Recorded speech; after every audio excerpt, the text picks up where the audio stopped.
Mati, break time.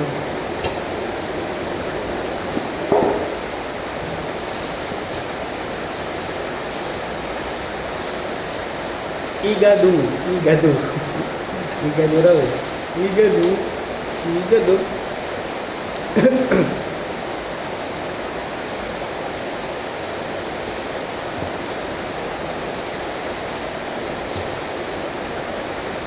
Balik na naman ako sa dating pwesto ko.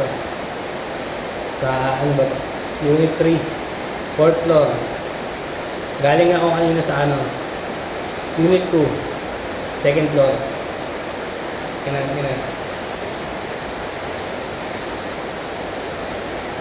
Akot ka na naman ng gamit. Akit baba, kahit mula.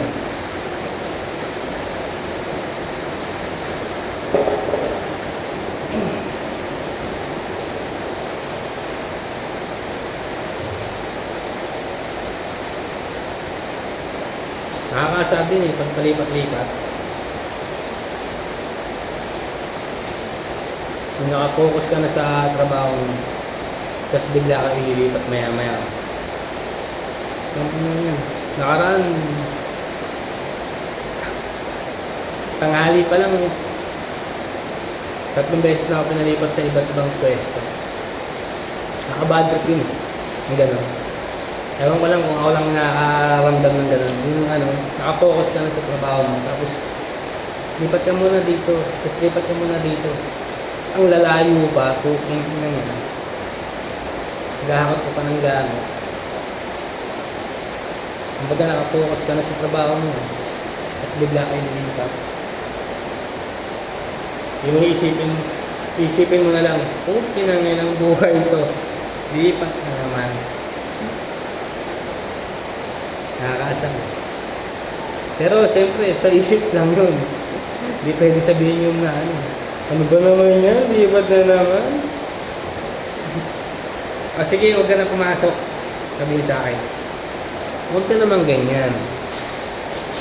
Binibiro ka lang eh.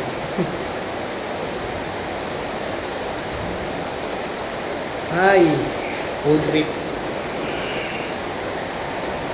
Sarap ng trabaho, hindi mainit pag maulan.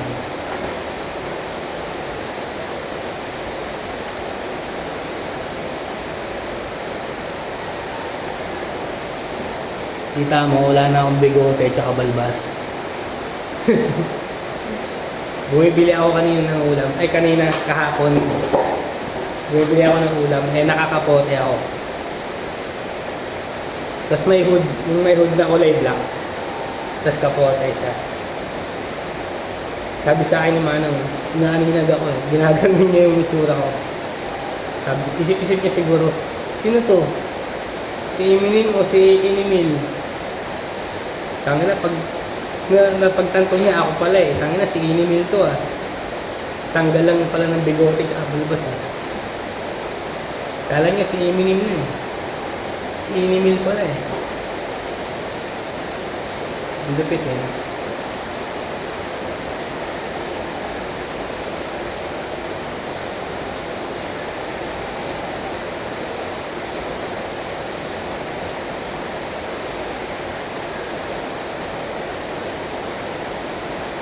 Yung dating pinagbibilang ko nito, si Malang, yung bagong tindera pa lang siya doon, ang daming bigay ah. Daming laman, daming sabaw. Tumatagal. Konti na ng konti. Yun. Ibig sabihin, nagbabago na siya. Dati mabait siya. Unti-unti na siya naging lingkupan. Konti na konti ang bigay.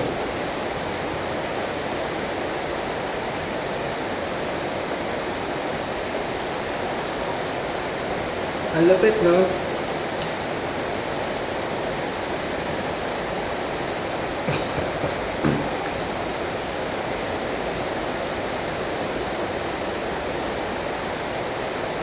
Siyempre, solo ko na naman.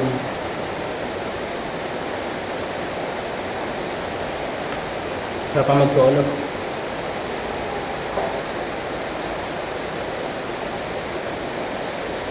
Kasi pag may partner, kwento ng kwento. Ako di naman ako makwento pag ano, kahit may partner ako. Hindi ako makwento lalo na kapag hindi ko kakakilala. Hindi ko ka-close yung gano'n.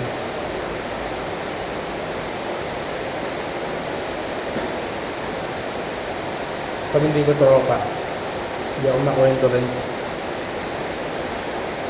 Kasi lagi ako naka-earphone. Nakikinig lang ako ng mga kwento.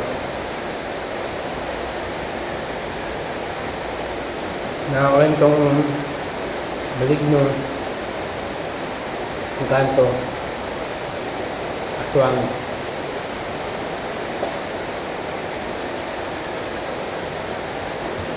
May aswang kaya dito. Ano kaya yung ibang katrabaho, aswang pala. Batuin ko kaya ng asin sa mukha. Magagalit yun, no? Tama na, no? Pagbato mo ng asin, no? Nalusaw yung mukha. Tama na naman, pre, aswang ka pala. Nagtatago ka lang sa pagiging labor mo. Aswang ka.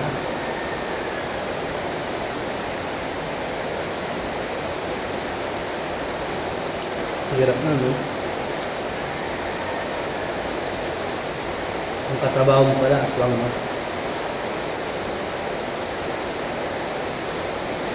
Pag break time,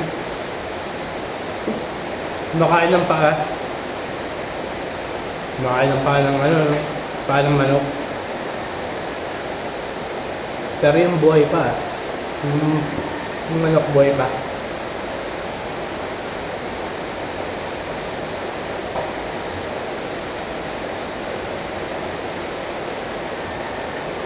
Sabi nila, magiging aswang ka raw kapag nakain mo yung laway nila. Yung ba yung pagkain, nilawayan, ewan ko, nilawayan at binuran. O baka may dasal. Pag nakain daw yun, pwede ka rin maging aswang. Ewan ko kung totoo yun. Ang daming kwento nun sa YouTube eh. 1,000 na mahigit. Baka 5,000 na mahigit. Sa dami ng kwento, wala pa naman nakikita. Ang galing no? Kwentong aswang ang puwag kaya na.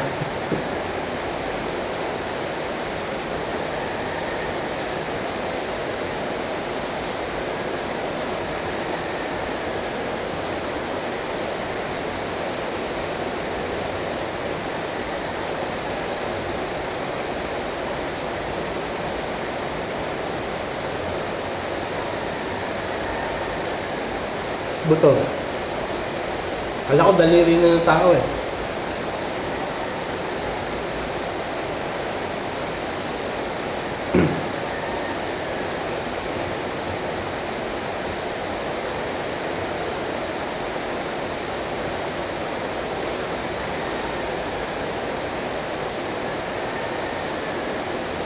Parang nakukulangan ako sa break time ng alas 12 hanggang alauna. Ang nakakabili ng tulog, ng idlip pala. Hindi sana mga break time ng alas 12,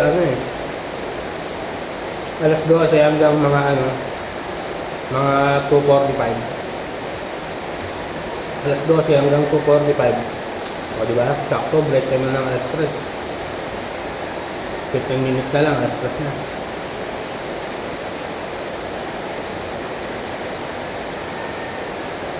Payag gaya sa siya nun.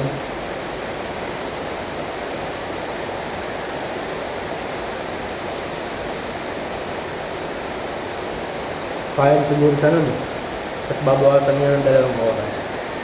Siyempre, babayaran yung tulog. Tulog ka na, bayad ka pa. Ang lupit mo rin, no?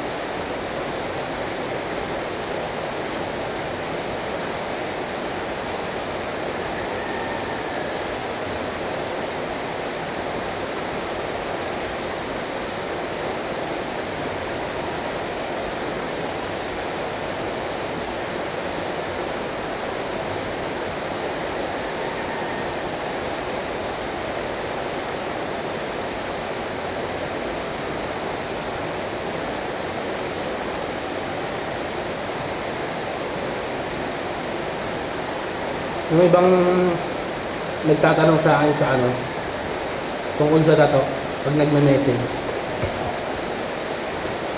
Tapos pag nagbigay na ako ng presyo, nagsisend na lang.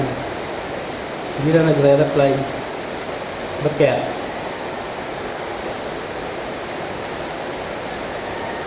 Umiiral siguro yung kakupalan. Gumalaw.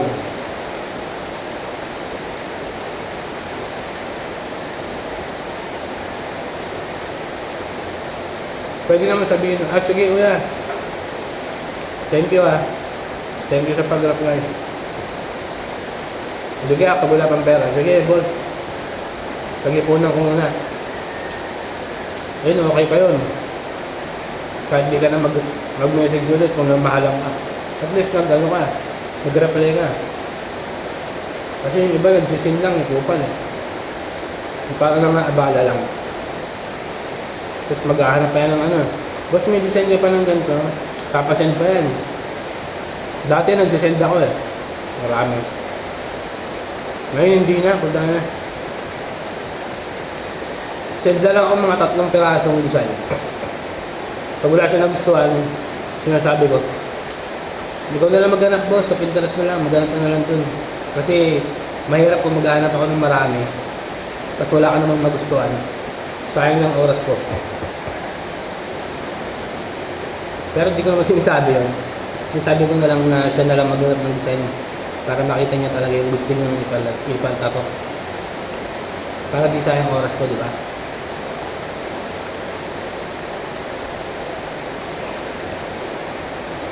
Paghanap ako ng 100 design, tapos wala siyang magustuhan, di ba? Ang kupal nun. Hindi kaya may magustuhan siya, pero sa iba niya ipapagawa. Ang kupal lalo nung ganun.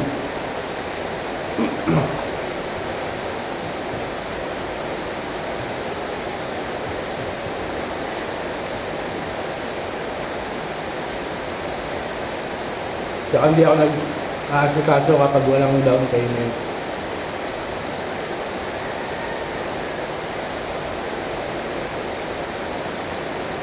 Down payment muna bago trabaho. Pag walang tiwala, lipat sa kabila. Hanap tayo mga mananato. Siyempre sa dami ko ng post, wala ka pang tiwala rin, kita pa yung mukha ko sa Facebook.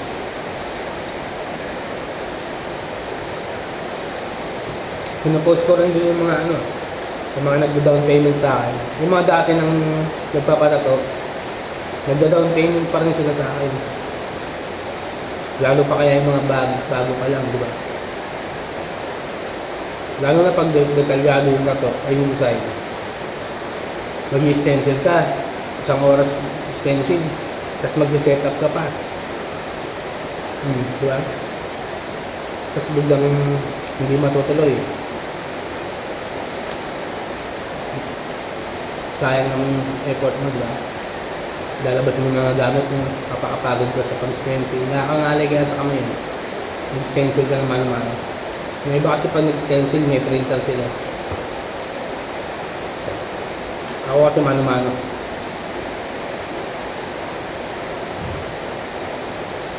Kaya pag walang down payment, walang trabaho.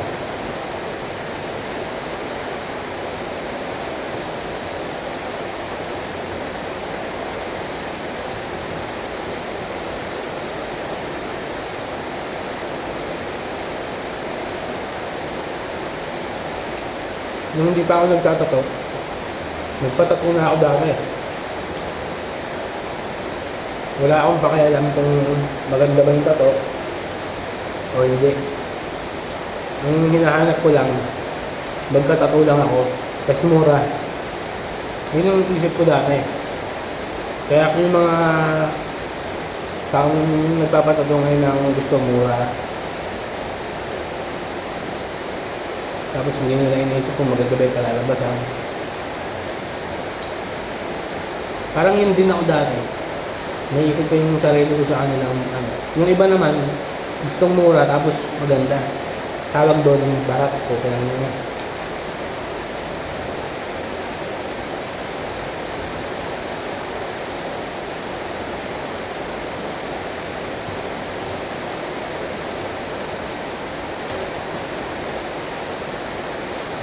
Ako naman, gusto ko magpatato. Ang problema, wala akong budget para sa tato.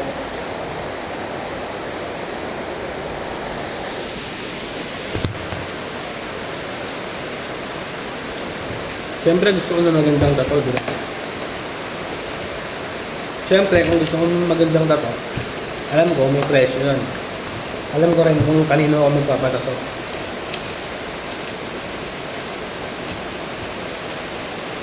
Ayoko naman barating mananato. Kasi alam ko yung pakiramdam ng yun. Kung halimbawa, presyo ng mananato sa'yo, 5,000. Humihingi ka ng tawad, kahit wala kang kasalanan, papatawarin ka nun. Halimbawa, binigyan ka ng, halimbawa, 5,000, di ba? Sabihin mo, boss, baka pwedeng, kahit 4-5. Papayag mo yun, kasi 500 lang naman. Yung iba nga, ako nga, putang ina. Halimbawa sa ganun, 5,000, bumababa pa ako hanggang 4K. Hanggang 4,000. Basta huwag lang sagad-sagad talaga na talagang pamigay na. Yung parang harapan ka ng binabarak ng customer mo. Parang dinuduga ka na harap-harapan. Sige, tatuan mo ako. Babarakin kita. Nakapal na mukha ng ganun mo ganun.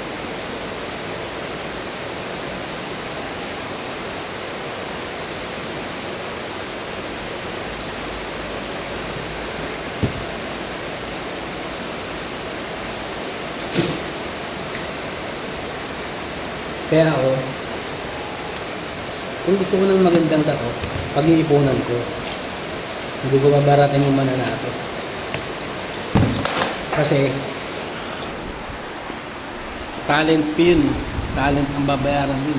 Yung setup, yung mga gamit, kung tutusin, mura lang yun eh. Mura lang siya. Ang binabayaran kasi dyan, yung talent yun ng mananato. Siyempre, puta, ilang oras yan uupo dyan, 5 oras mahigit. Tapos maganda yung design mo. Di ba, pang malakasan yung design mo. 5 oras uupo yan sa mo, harap mo, sa likod mo.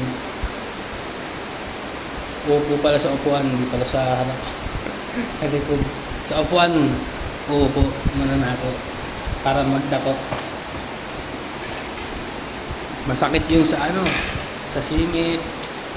Kasi ngalay, sa singit, sa braso, sa tagiliran, sa likod. Kaya ibang mananato, pag nagtatato talagang nakayuko, yung yukong-yuko talaga. Ako minsan ganun pero pag napapansin ko na, inuunat ko yung likod ko, tapos nagpo-focus lang ako. Lalo na pag maliitan yung detalye, puta, minsan parang nakakaduling din. Kumukurap yung, pumipitik yung pagkaduling, pag masyadong maliliit yung detalye.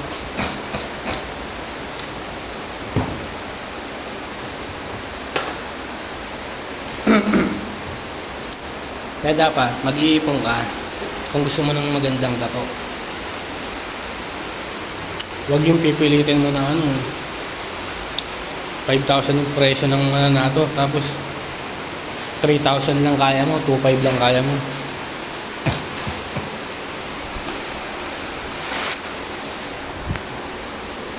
Huwag ganun. Siyempre, mag-ipon ka kung gusto mo ng magandang tato. Kung makahanap ka ng sa iba maganda tapos mura, di okay. Yung iba kasi pag nagpatato sa iba, halimbawa magtatanong siya sa'yo, magtatanong, di ba? Magtatanong, sir, magkano ganito?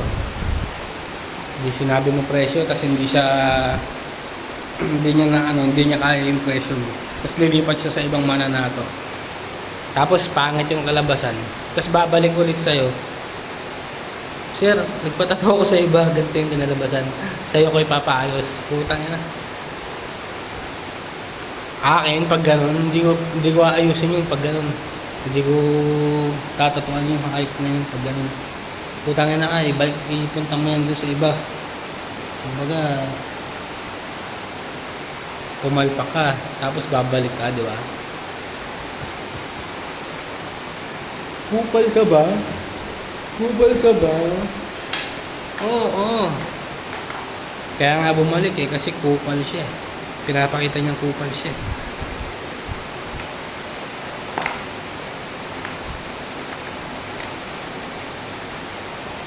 Hindi naglalaro ang mga mananato. Mga boss. Mga boss buraot. Kaya kung gusto mo maayos na tato, mag-ipon ka. Ako nga gusto mo maayos na tato eh, kasi wala pa akong pera eh. Kaya di pa ako makapagpatato. Gusto ko sana sa leeg ganito, dito. Buo. Tapos gumagapang papunta rito. Dragon. Gumagapang rito. Tangin.